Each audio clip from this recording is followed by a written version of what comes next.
Before Marco Polo became a name in history books, he was just a 19-year-old boy freezing in the mountains of Central Asia, thousands of miles from Venice, with no map, no certainty, and no idea that he would not see home again for more than 20 years.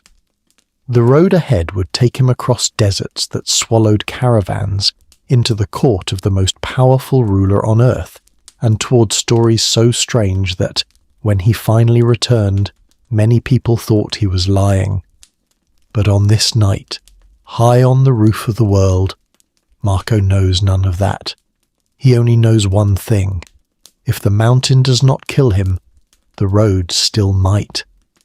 So tonight, let me take you with him, all the way there and all the way back, down the longest road in the world, into the richest empire that has ever existed, past wonders that Europe refused to believe were real, a desert that calls travellers by name in the dark, money made out of paper, stones that burn like wood, a summer palace with 10,000 white horses grazing on the grass. And here is the question I want you to carry with you as you drift off. Not, was he a liar, the way his neighbours would later sneer. Something better than that. Something you can hold and turn over and sink into. What do you actually see when you travel further than anyone alive? And what does it do to you to come home carrying all of it to a world that will only laugh? If you're listening to this to fall asleep, that is exactly what this long journey is made for. So let your shoulders come down away from your ears. Let the day go. And if you feel like it, leave a comment and tell me where in the world you're listening from and what time it is for you right now. Someone in Denver, just after midnight. Someone in London in the small grey hours. Someone in Manila with the morning already warm. All of us, awake or drifting, on the same old road tonight. But before the mountains, before the desert, before the palace of gold, we have to go back. Back down off the roof of the world, back across all those miles to a city built on water, where this whole impossible journey began with a boy, a missing father, and two strangers who walked back from the dead. Close your eyes for a moment and put yourself there. You're standing in the city of Venice, in the middle of the 13th century, and the first thing you notice is that the streets are made of water. There is no solid ground under this city. None. It is built on 100 small muddy islands in a shallow lagoon, and the sea comes right up under the doorways and moves through the whole place in green canals, and everything, every barrel, every bolt of silk, every person moves by boat. When the tide comes in, you can smell the salt and the mud and the fish and the smoke all at once. Bells ring across the water. Ships crowd the harbour with their sails furled, rocking, waiting. By every law of nature, this city should be poor. It grows no food. It has no fields, no farmland, no forests, no mines. And yet Venice in this century is one of the richest cities on the face of the earth. How? Because Venice sells the world to itself. Silk from somewhere far to the east that no Venetian has ever seen. Pepper and cinnamon and cloves that arrive smelling of places with no names.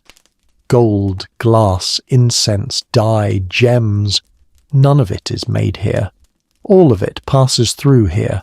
Bought, sold, taxed, shipped onward. And every time it changes hands on these whetstone quays, a Venetian takes his cut. And that is the world Marco Polo is born into, in the year 1254. Not a world of knights and glory, a world of ledgers, a family of traders who look at the terrifying unknown edges of the map and do not see monsters and the end of days the way the priests do. They see one calm, cold question. What does it cost? And what will it sell for? But here is the strange thing about this family of merchants. The wealth of the East poured into Venice through 100 other hands, through caravans and middlemen and markets strung out across half the world. No sane Venetian ever needed to go and see where the silk actually came from. The goods came to you. So why would anyone ever leave? Why would a grown man walk away from the richest city in Europe and risk the deserts and the bandits and the mountains that kill and the years, just to see with his own eyes the far end of the world? For 15 years, the answer to that question was a mystery even to the boy at the center of this story, because the man who left was his own father, and his father did not come back. Marco Polo grew up without a father. Niccolo Polo had sailed east to trade when Marco was a baby, before Marco could even remember his face. And then he was simply gone. A year passed, then 5, then 10, and no word came. None. Imagine growing up like that. In a city where everyone knows a family the sea has taken, you are the boy whose father is a rumour. You learn his trade without him. You learn to read a ledger, to judge a bolt of cloth, to haggle on the keys, and every so often you look east, out past the harbour, toward wherever it was that swallowed him. Your mother dies while you're still young. Relatives raise you, and your father becomes a story that gets thinner every year, until you're almost sure the story is over. 15 years. And then one day, 2 men walk into Venice who should not exist. They're burned dark by years of sun. They're older than they should be, weathered, hard. They're dressed strangely, half in the fashion of some Far Eastern land, in clothes no Venetian has ever seen, and one of them is your father. Niccolo and his brother Mafio Polo have come back from the dead, and the story they carry is so enormous that the city can barely hold it. They went east to trade, they say, and the road behind them closed.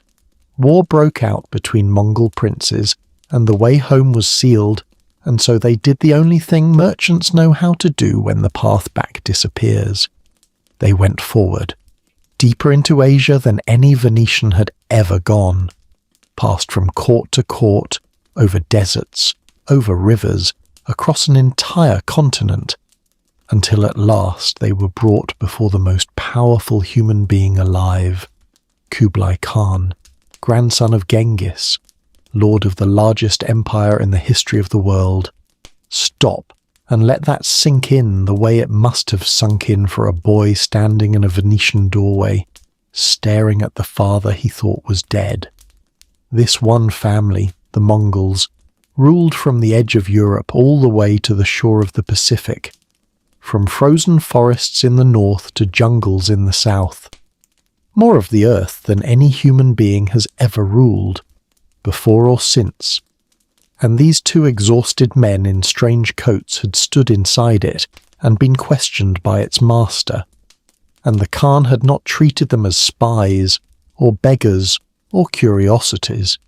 He had been fascinated by them. He had asked them for hours about their strange far western world, its kings, its wars, its God, and then he'd given them a task.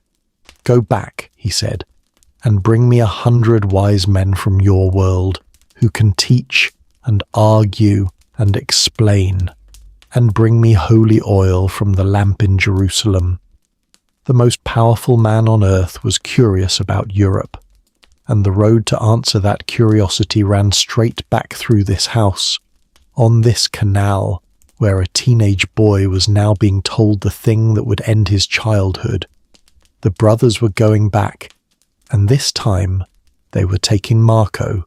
He was 17 years old. He had never been anywhere. And he was about to step off the edge of everything he knew, onto a road that would not let him come home for 24 years. Imagine being told that. Imagine being 17, and your half-stranger of a father tells you that tomorrow you leave the only world you have ever known, and you have no way of knowing you will be a man in your 40s before you see these canals again. Would you have gone? He went. In the year 1271, 3 men walked out of Venice heading east, and the world closed behind them like water. I want you to feel the scale of what that meant, because we have lost the ability to imagine it. There were no maps of most of where they were going. There was no way, none, to send a single word back home. The moment Venice dropped below the horizon behind them, Marco Polo was as cut off from everyone he loved as if he had flown to another planet. If he died out there, no one at home would ever know how or when or where his body lay. And the road did everything it could to kill him. First, it took them down through the Holy Land, and then east into Persia, an ancient country of blue-tiled domes and walled gardens and poetry, and everywhere, fresh ruins. A generation before, the Mongols had swept through here, and cities that had been among the wonders of the world still stood half-broken, their walls smashed, their people thinned to ghosts. The boy from the safe green lagoon was seeing something no story had prepared him for. Beauty and slaughter in the same street. And then, on the road through the Persian deserts, the danger stopped being scenery and reached out for them directly. Bandits. Imagine it. You're moving through dry country in a caravan, and suddenly there are riders, coming fast, out of the heat haze, armed, many. This is not a story you're hearing. This is happening to you. The caravan scatters. There is shouting, dust, animals screaming, the flash of blades. Men you have travelled with for weeks are being cut down or seized to be sold as slaves. And you are running, or hiding, or riding for your life. A merchant's son from Venice who 2 years ago had never held a weapon, and you do not know if the next minute is your last. The Polos got through. Others in their company did not. Some were killed. Some were taken and sold and vanished from history into a slave market, and no one ever wrote down their names. That was one afternoon, on a road that had years left in it, and then the land began to climb, up out of the deserts, up into the greatest mountains on earth, a place travellers called, with something like fear, the roof of the world. And this is the place we started tonight. The pass is so high, the campfire burns low and blue and wrong, the air so thin that a young man's heart hammers just lying still. The cold that comes through everything and settles in the bone. Week after week of climbing, in a silence so total it presses on the ears, with the peaks going up and up on every side, white and endless, and no birds in all that enormous sky. Marco crossed that, at 19, and survived it. But the mountains at least are honest. They do not pretend to be anything but what they are. What waited on the far side, down out of the heights, was something worse, because it lied. Ahead of them lay a desert with a name that was a warning. And in that desert the travellers said something out in the dark called your name. Its name was the Taklamakan, and the people who lived near its edges translated that name with grim little smiles as something close to, "You can go in, but you will not come out. It is one of the most murderous deserts on earth. No caravan was ever mad enough to cross its heart." They crept along the very edges of it, from one small oasis to the next, from one thread of water to the next, and even that, even the edges, killed people all the time. Picture yourself in it. It is night, because the caravans often moved at night to escape the heat. The dunes go on past the horizon in every direction, silver-grey under the moon, and there is no landmark anywhere, nothing to steer by, just sand and stars and the small sounds of your own group moving through the dark. And you are tired, so tired. You stop for just a moment, to fix a strap, to shake a stone from your shoe. And when you look up, the caravan has moved on just a little, and the dark has come between you and them. And that is when you hear it. Your name. Someone is calling your name, off to the side, out in the dunes. It sounds exactly like one of your companions. It sounds like they have wandered a little off the track and are calling for you to follow, so you turn toward the voice. Of course you do, and you take a step off the path, into the sand, toward the sound of a friend, and the voice moves. It calls again, a little further out, and you follow again, and it moves again, and that is how the desert takes you. Marco wrote it down plainly. Travellers who fell behind heard voices that knew their names, and followed those voices out into the dunes, away from the caravan, and were never seen again. The caravan men had no doubt what it was. Spirits, demons of the waste, hungry for the living. They spoke of phantom drums beating in the empty night, of music with no players, of whole ghostly armies that thundered past in the dark and left no tracks. Now, here is where I want to stop and open a door and show you something wonderful, because this one is true. The desert really does make sound. It is not a legend, and it is not ghosts. In certain great deserts, under certain conditions, the sand itself sings, a deep, low, booming and humming, loud enough to feel in your chest, that can roll for miles across the dunes. We understand it now. Countless grains of sand, all almost exactly the same size, sliding together down the face of a dune, resonating like the largest instrument on earth. The singing sands are real. 700 years ago, a frightened young man crossing the Taklamakan heard that impossible sound in the dark and wrote down something completely true and dressed it, the way any terrified traveller would, in the clothes of demons and drums. And that is the secret pattern underneath this entire journey. Hold on to it, because it will come back again and again tonight.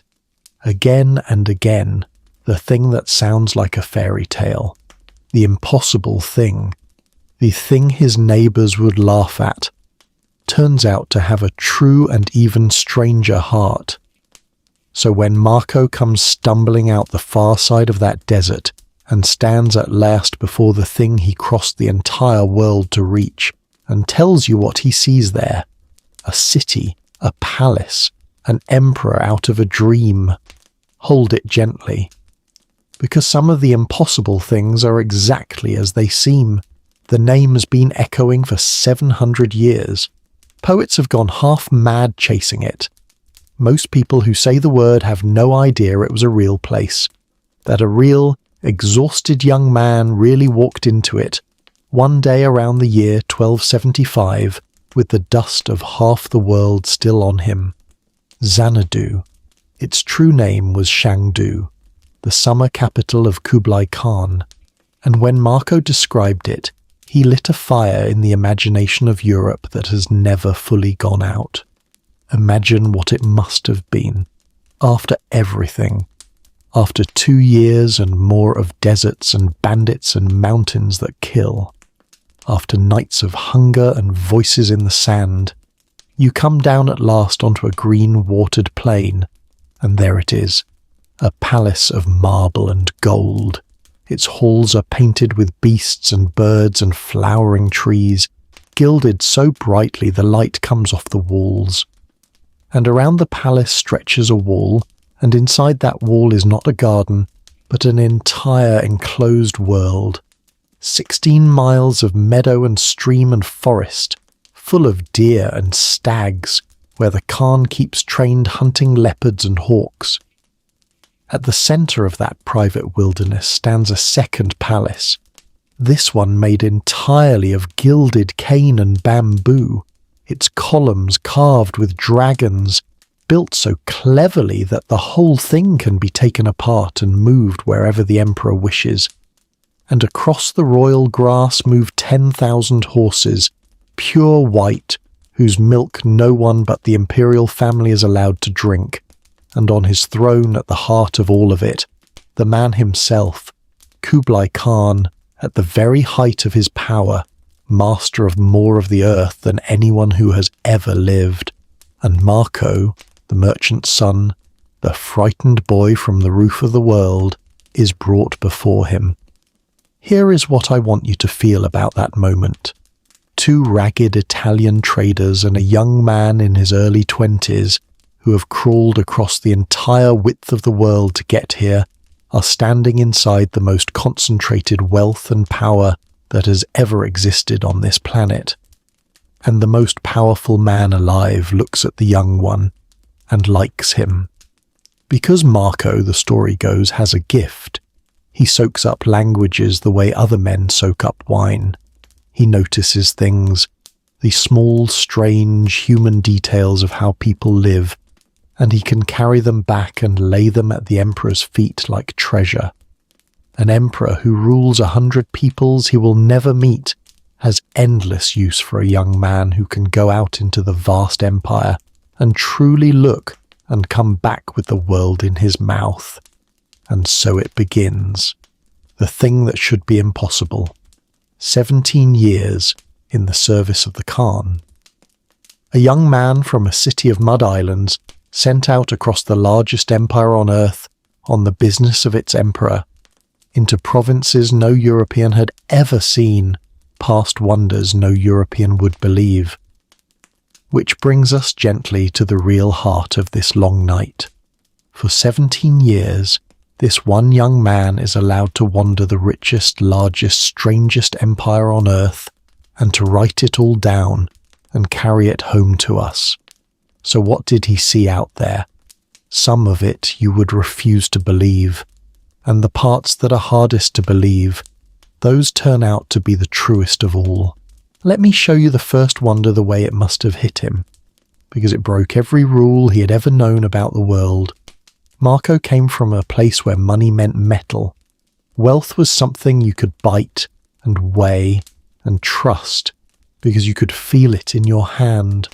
Gold, silver, copper. That was simply what money was. It had always been what money was. And then he walked into the empire of Kublai Khan and found something that should have been insane. Here, the Khan had made money out of paper. Marco watched how it was done and described it exactly. They took the bark of the mulberry tree, the soft inner layer, and they soaked it and pounded it and pressed it into thin sheets. They cut the sheets into rectangles, some small, some large. They stamped each one with the emperor's seals in bright red and signed it with his officers' marks. And then, this is the part, by the emperor's law, every single person in the empire had to take these painted scraps of tree bark as if they were solid gold. Merchants took them, nobles took them, foreign traders took them, and anyone who refused was put to death.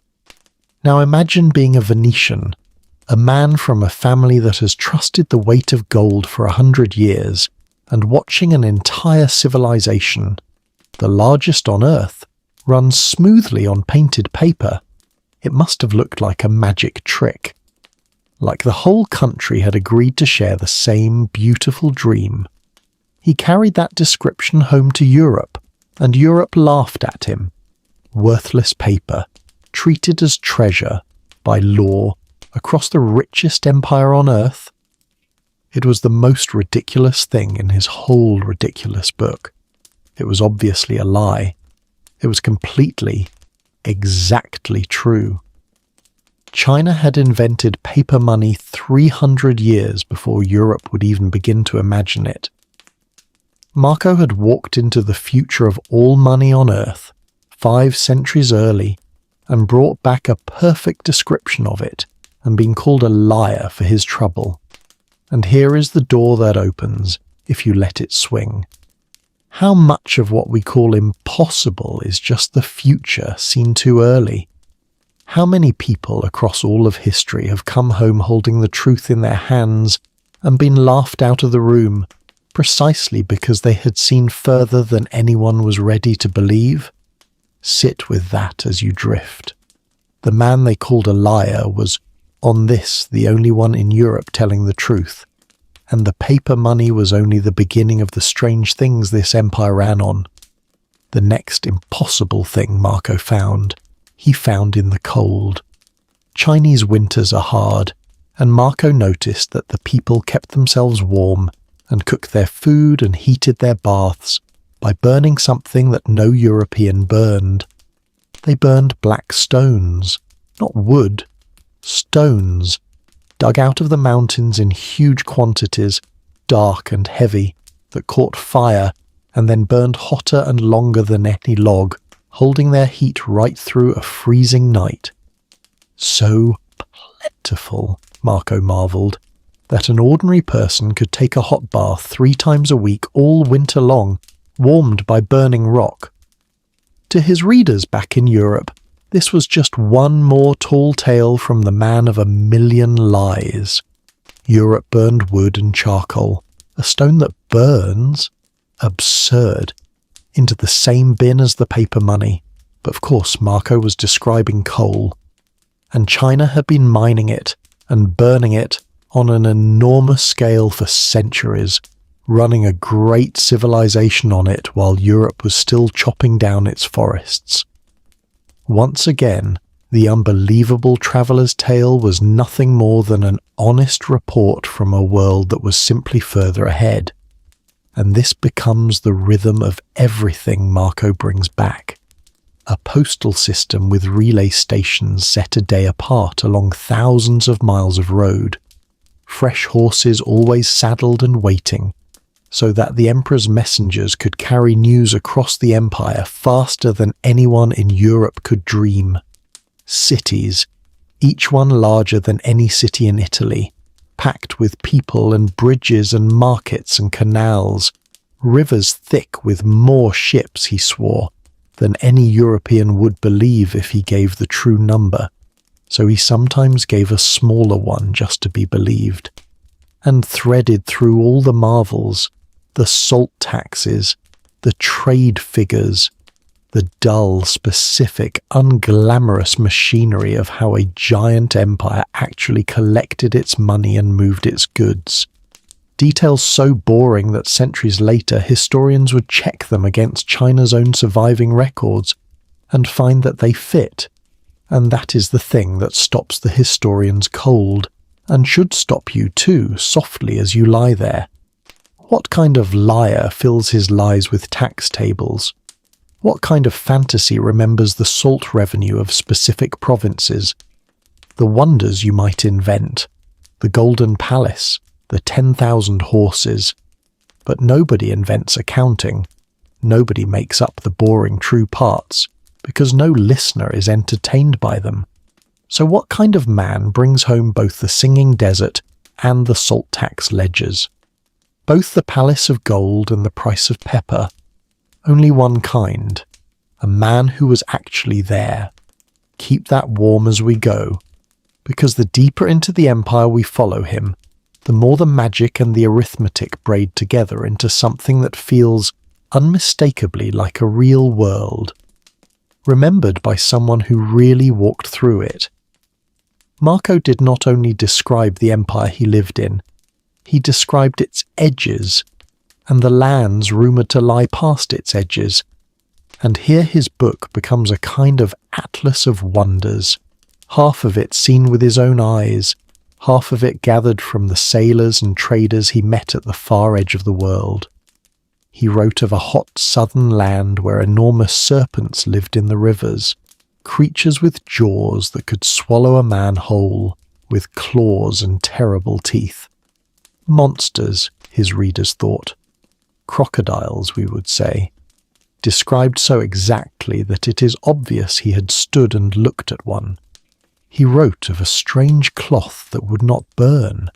Throw it into the hottest fire, he said, and it came out cleaner and whiter than before. Sorcery, surely, but no. He was describing asbestos, the stone that comes apart into fibres, woven into cloth and cleaned in flame. A real thing that must have looked like pure enchantment to a mind that had never met it. And then he wrote of the islands far out in the eastern sea, and of one in particular, a land he called Chipangu, out beyond the coast of the empire where, he'd been told, the wealth was almost past believing. The roof of the ruler's palace, he reported, was made of solid gold, the way our roofs are made of lead. The floors, gold. The whole island drowning in it. Marco never went to Cipangu. He was passing on a rumour, caught at the eastern edge of the world he could reach, and the golden island he was describing, dressed in hearsay and light, was Japan, a place no European would actually set foot on for another 2.5 centuries. But I want you to hold that golden island in your mind as you drift, because it matters more than almost anything else in this entire book. And here is the door it opens, quietly, into the dark. 200 years after Marco Polo, another man would read that very description. A restless sailor, poring over a worn copy of Marco's book, would come to the passage about a fabulously rich island in the Eastern Sea, and something would catch fire in him. If the Golden Island lay that far east of Asia, then surely, if you sailed far enough west, around the back of a round world, you would come to it from the other side. That sailor's name was Christopher Columbus. We will come back to him near the very end when the loop closes. For now, just feel the reach of it. A young Venetian, standing at the court of the Khan, hears a rumour of a golden island and writes it down. And 2 centuries later, that single sentence helps bend the entire course of human history and send 3 small ships off the edge of the known world. What is a traveller's tale worth? Sometimes it turns out it is worth an entire new world that nobody knew was there. 17 years went by. The frightened boy on the roof of the world was a grown man now, deep in middle age, far from home, rich in the Khan's favour and the strange sights of the East. But the years were turning. The great Khan was old, and a quiet fear began to grow in the 3 Venetians. They were trusted, they were useful, and they began to suspect they were too useful, that they would never be allowed to leave, that they would grow old and die out here as honoured guests on the far side of a world they could no longer reach the far side of. How do you ask the most powerful man on earth for permission to leave him? And then, the book says, a wedding set them free. A young Mongol princess named Kokachin was to be sent from the Khan's court all the way west, to Persia, to marry the Mongol ruler there. But the overland roads had become a killing ground, choked with war between rival Mongol princes. So the bride would have to go the long way, by sea. A great fleet, hundreds of people, sailing all the way south around Asia and across the Indian Ocean to Persia. And the Polos, old hands, men who knew the sea routes and the world, were attached to the mission as escorts. This royal wedding voyage at last would be their road home. It was a horror of a voyage. Months at sea, storms, fever coasts where the ships lay becalmed and men sickened and died. Of the hundreds who set out, Marco said, only a small remnant were still alive when they finally reached Persia. Picture that, a wedding fleet turned into a floating funeral, the sea taking person after person, month after month, and the 3 aging Venetians hanging on, so close to home now, watching people die all around them.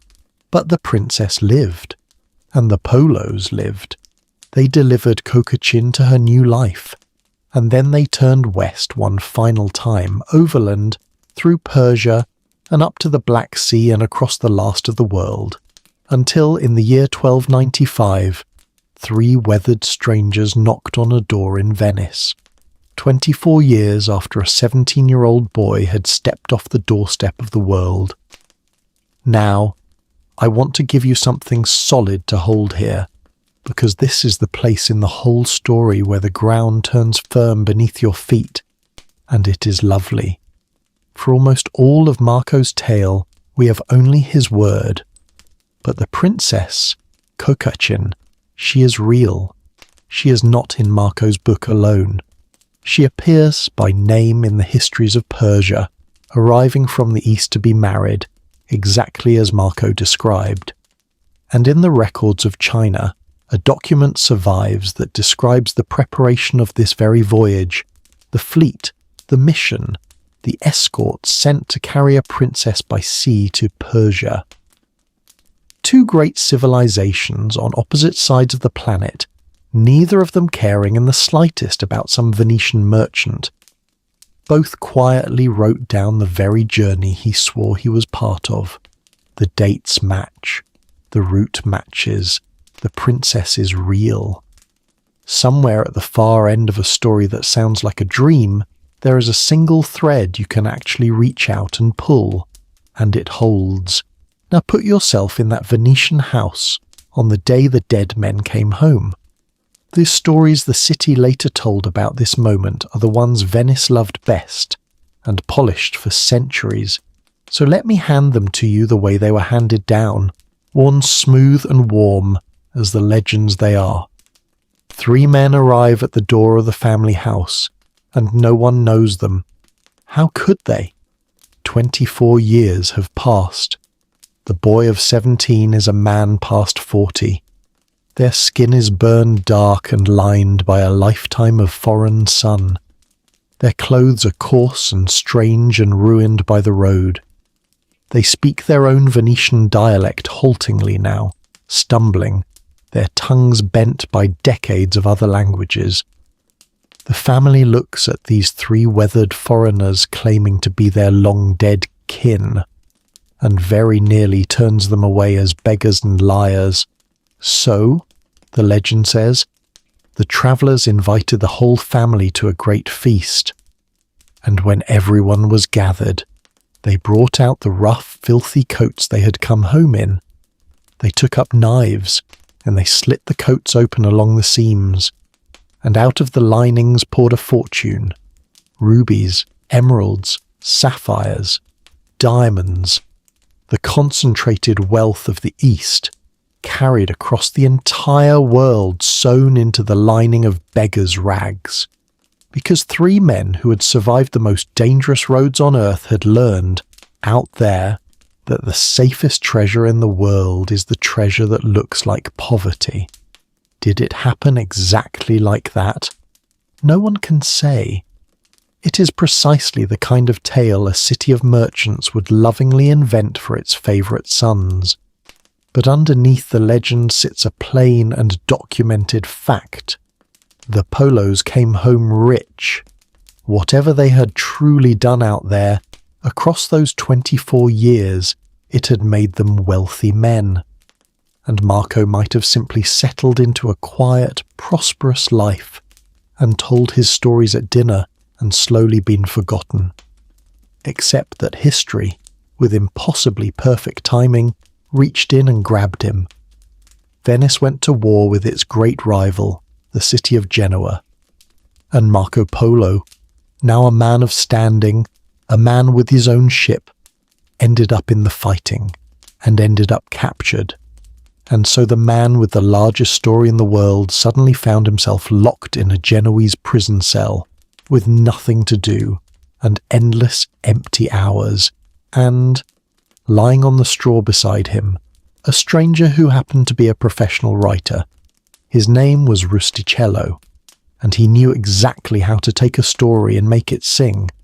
And so, in a prison cell, in the dark, a middle-aged merchant with 24 years of the world stored up inside him began at last to talk, and a writer began to write it all down. That is how the book was born, not at a scholar's desk, in a cell, out loud. And when it was finished, it escaped that prison like fire running through dry grass. Here's my favourite thing about Marco Polo, because it tells you everything about how his own time received him. His neighbours gave him a nickname. They called him Il Milione, the million. Some say it came innocently from an old family name, but the version Venice itself enjoyed was crueler and sharper. The million, because every time the man opened his mouth, out came another one. 1,000,000 horsemen in the Khan's armies, 1,000,000 ships on the rivers, 1,000,000 households in cities no one had ever heard of.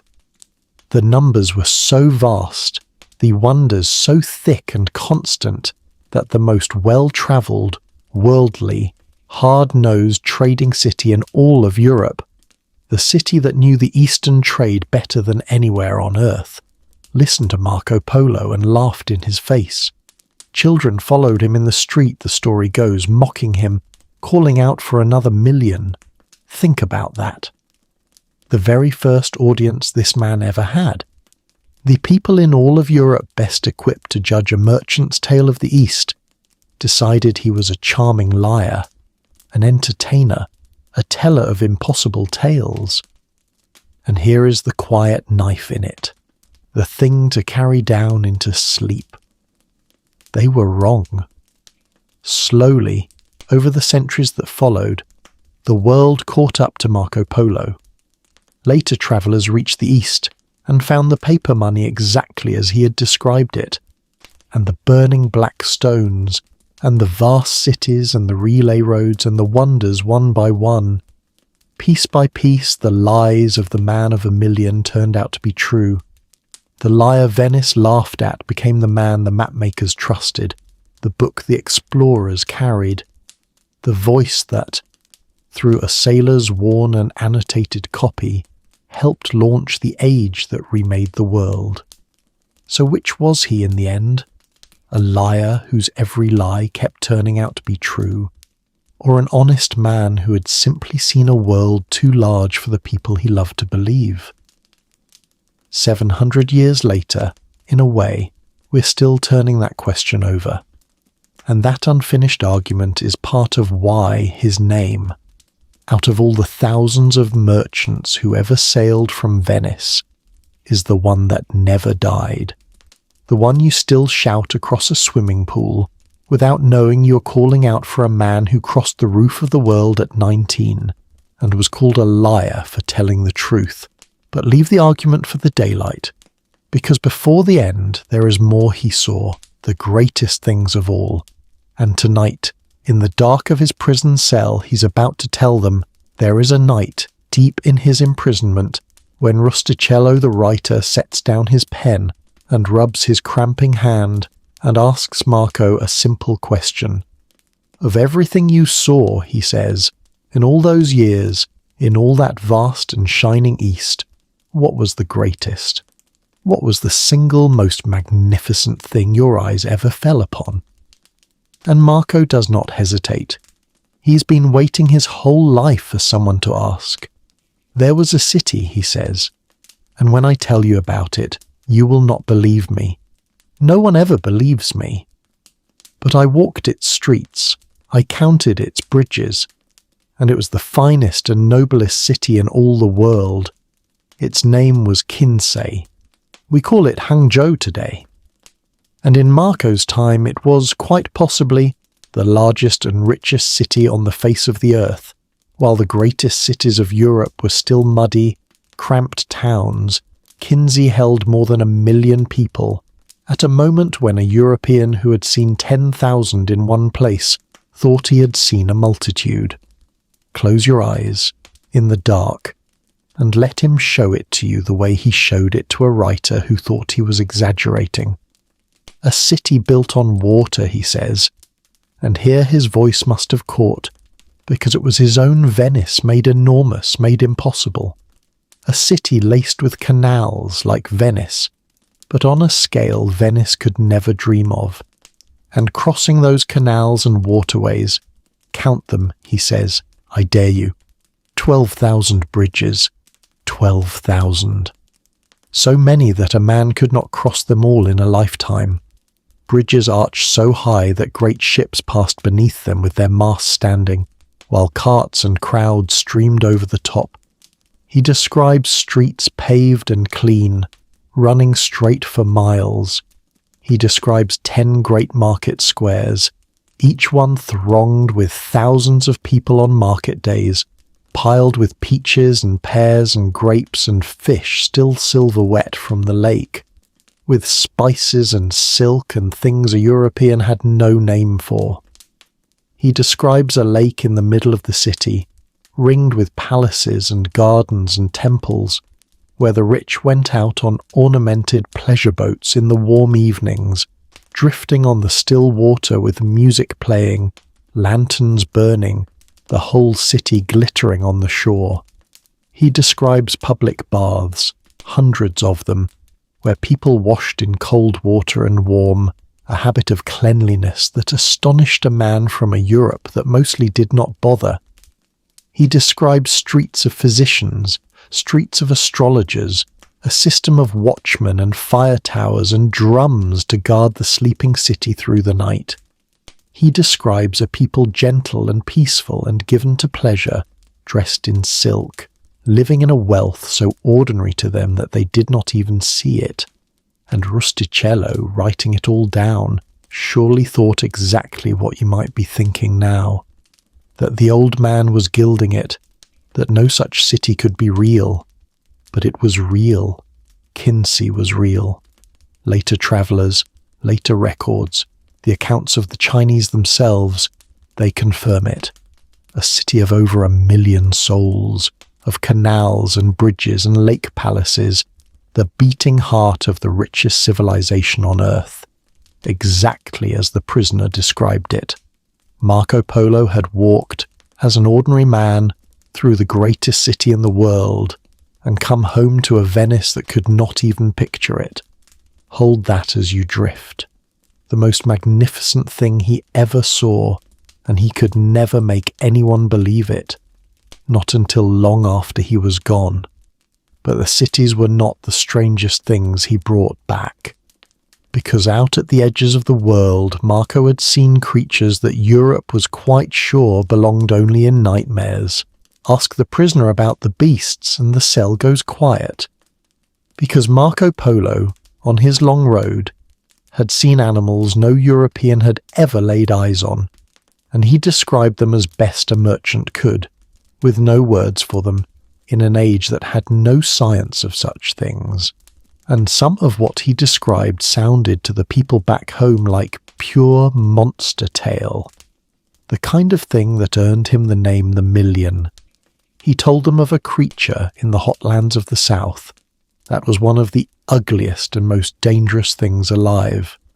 Enormous, heavier than any beast he knew, with a head like nothing else, and a single great black horn rising from the middle of its face, with feet like an elephant's, and a hide that no weapon could easily pierce, and small eyes set low, and a way of wallowing in mud and filth. It kept its head low to the ground, he said. It was vicious, and it was most certainly not. He was at pains to correct the legend, the gentle, magical unicorn of European stories, the pure white creature that would lay its head in a maiden's lap. Whoever started that beautiful story, Marco all but says, had never seen the actual animal. The actual animal was a horror. He was describing a rhinoceros. The first description, some say, that ever reached Europe from a man who had truly stood before one. And notice what it tells you about him. A liar, inventing monsters to thrill his audience, would have given them the unicorn, the lovely, marketable myth. Marco gave them the ugly, snorting, mud-wallowing truth, and insisted the pretty legend was wrong. That is not how liars behave. That is how witnesses behave. He told them of crocodiles, great serpents he called them, for he had no other word, with jaws that could swallow a man whole, that slid into the rivers and lay like floating logs until something came to drink.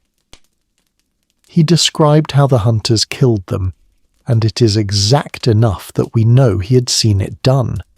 He told them of birds out in the islands of the far ocean, of such enormous size that they could seize an elephant in their talons, carry it into the sky, and drop it to its death on the rocks below.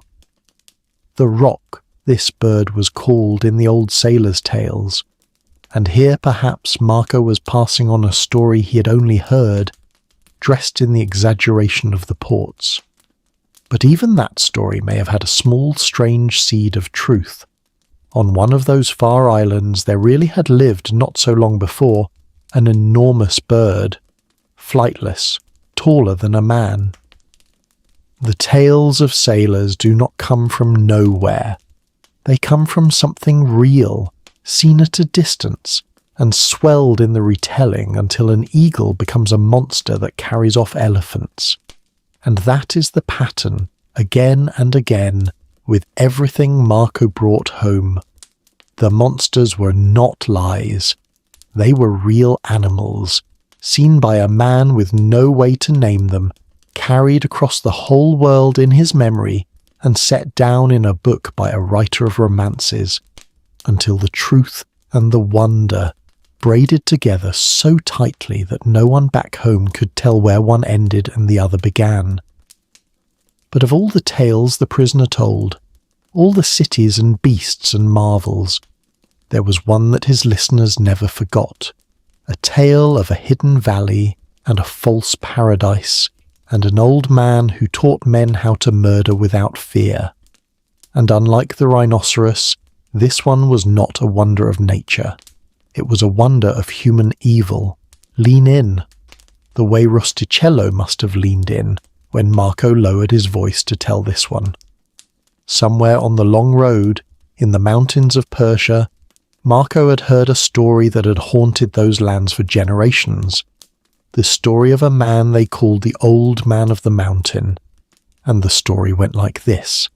High in the mountains the old man had built a fortress, and hidden behind its walls, in a valley no traveller could see, he had made a garden. But not an ordinary garden. He had made, with all his wealth and cunning, an imitation of paradise itself.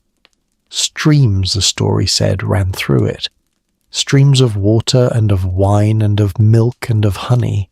There were pavilions and palaces of gold and painted silk. There were fruits of every kind and flowers and every beautiful thing a person could imagine. And there were beautiful young companions singing, playing instruments, moving through the gardens, a living vision of the paradise that holy men promised waited beyond death. No one entered this valley, no one except the young men the old man chose. And here is how the story said he used it.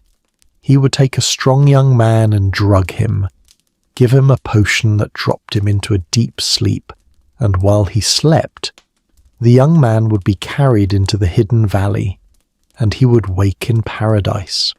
For days he would live there, among the streams of wine and honey, the music, the companions, believing with his whole soul that he had died and been received into heaven.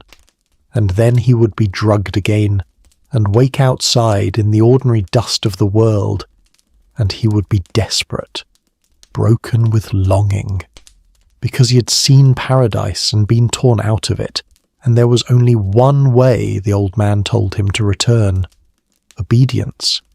The old man had only to name an enemy, a prince, a governor, a rival in some distant city, and the young man would go and kill that person without hesitation and without the slightest fear of death. Because death to him was not an ending. Death was the door back into the garden. These young men became the most feared killers in the medieval world, precisely because they wanted to die in the act. They were going home. That is the story Marco Polo carried back. And chilling as it is, it was not entirely invention.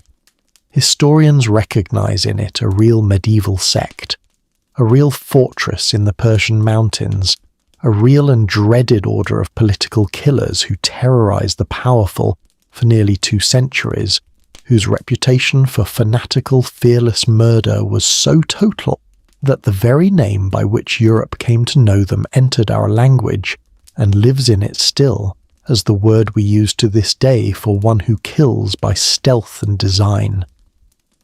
The old man's paradise may have grown in the telling, The garden of wine and honey may be the embroidery of frightened storytellers, but the fortress was real. The killers were real. The fear was real. And Marco, passing through those haunted mountains, wrote it all down and gave Europe one of the darkest and most unforgettable legends it had ever heard. But not everything Marco saw on that road was a horror.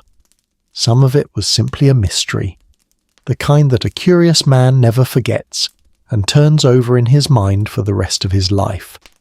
Ask him about the fire and watch the old prisoner's face change. Near the western edge of his long journey, in the mountains by a great inland sea, Marco came upon something that stopped the whole caravan. Fire coming out of the ground. Not a burning tree, not a campfire, not anything a man had lit. The earth itself in that place gave up a dark oil that seeped from the rock, and in places it caught and burned with a flame that never went out. And there was so much of it, he said, that it could not be used for food or eaten. But people came from very far away to gather it, loading it by the camel load, and they burned it in their lamps and rubbed it on the skin of their camels to cure disease.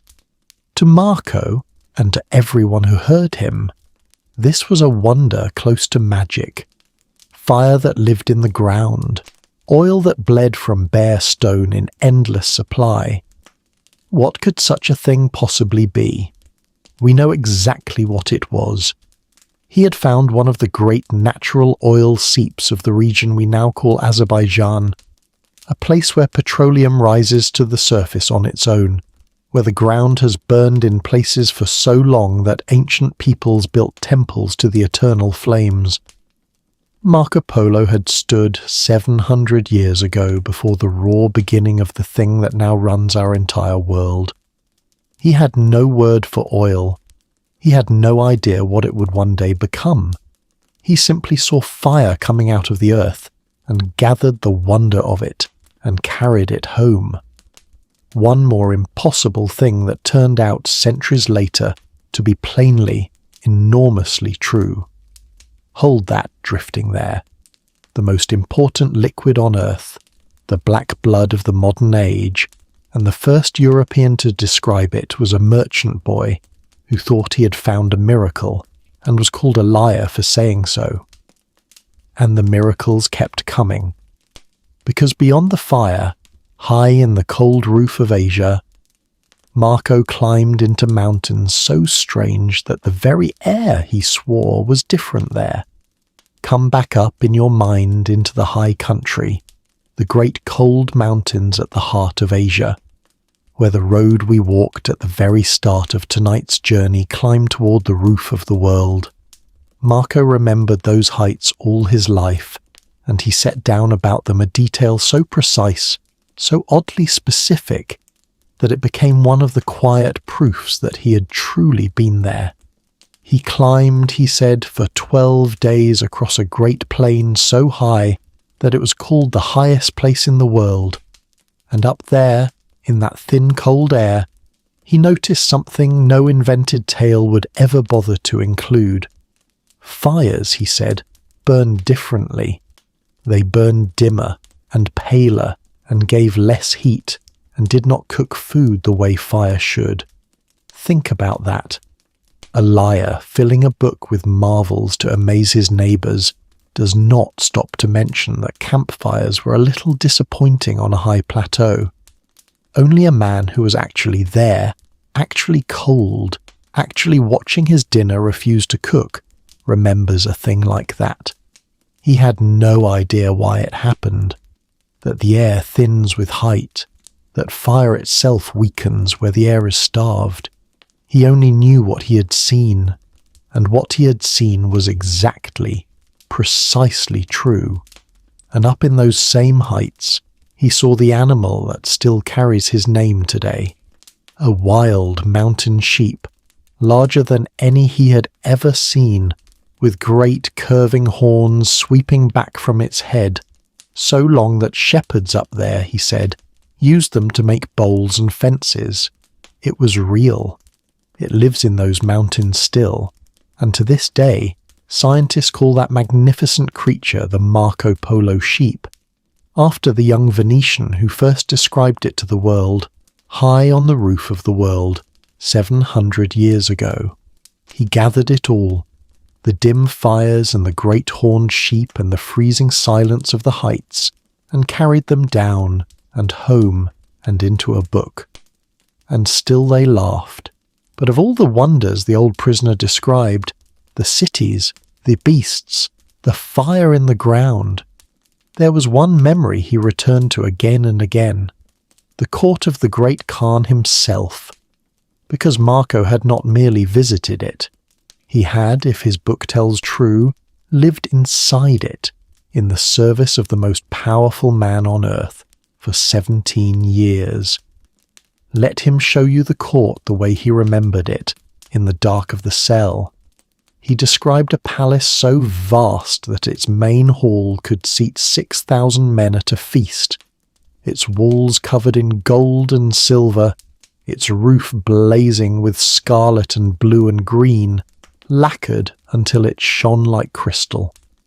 He described the Khan's birthday, when the ruler dressed in beaten gold, and 20,000 nobles robed in white, and the whole empire sent gifts, leopards, and camels, and gold, and jewels beyond counting. He described a new year when everyone in the empire, from the greatest lord to the humblest subject, dressed in white for luck, and the Khan was brought a procession of 100,000 white horses. He described the hunts, and the hunts sound like something out of a dream. The great Khan, Marco said, kept leopards trained to ride on horseback behind their handlers and loosed them to run down deer. He kept great eagles trained to strike wolves, and when the Khan went out to hunt, he travelled in a wooden chamber carried on the backs of 4 elephants, lined inside with cloth of gold and covered outside with lion skins, and inside it he reclined with his finest gerfalcons, and when the birds were loosed, he watched them stoop and strike from his couch upon the elephants, while 10,000 falconers spread across the plain. It reads like the wildest exaggeration in the whole book. Elephants bearing a golden room, leopards on horseback, 10,000 falconers. Surely this is the million at his most shameless. And yet the shape of it, the scale, the trained hunting cats, the imperial hunts, the white-robed New Year, the birthday tributes, matches what we know of the Mongol court from other sources entirely. The court of Kublai Khan really was the richest and most astonishing concentration of power the medieval world had ever seen, and a merchant's son from a city of mud and water had stood inside it, and served it, and remembered every gleaming detail, and brought it home to a Europe so much poorer and smaller that its true account sounded like a fairy tale. And that, in the end, was the tragedy and the wonder of Marco Polo. He had not seen too little, he had seen too much. More than one lifetime should hold, more than one small city of merchants could ever believe. He had walked through the largest empire in history, and stood in its greatest city, and seen fire come from the earth and sheep with horns like tree branches, and a court carried on elephants.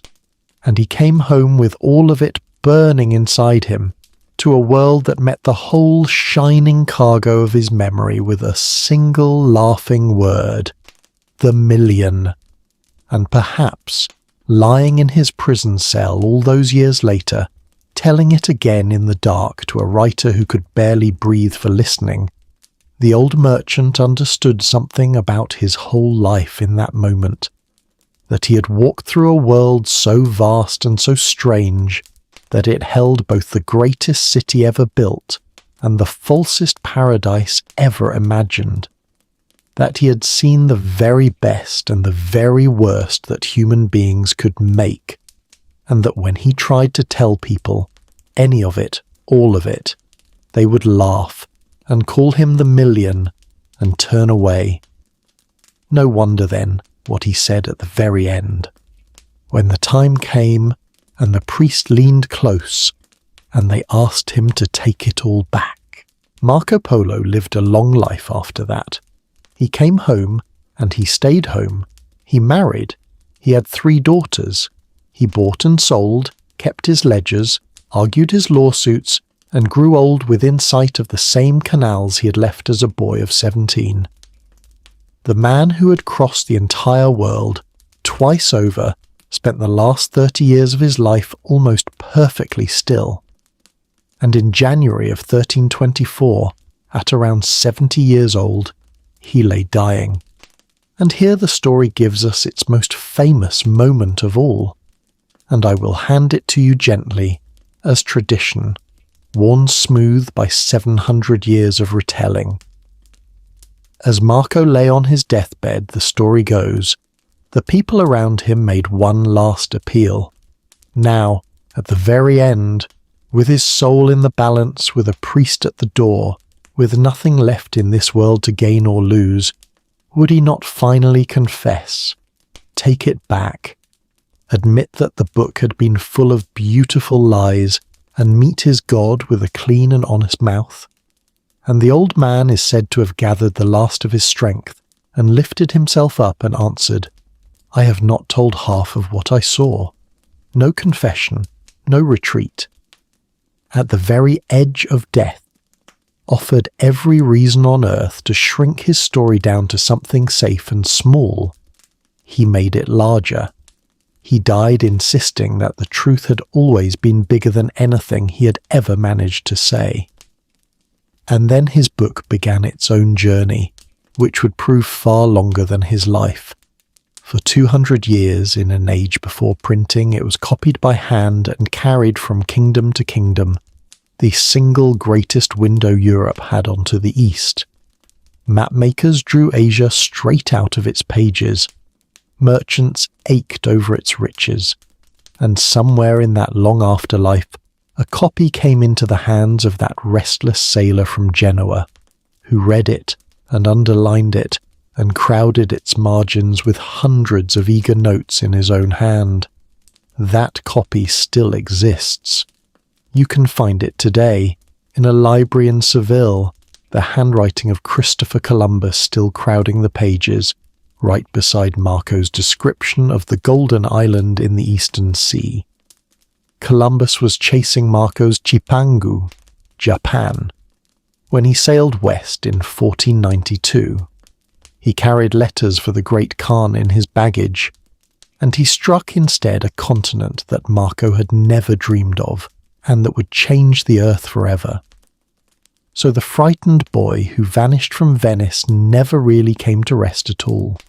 His story slipped its bindings, crossed 2 more centuries, and helped launch the voyage that redrew the map of the entire world.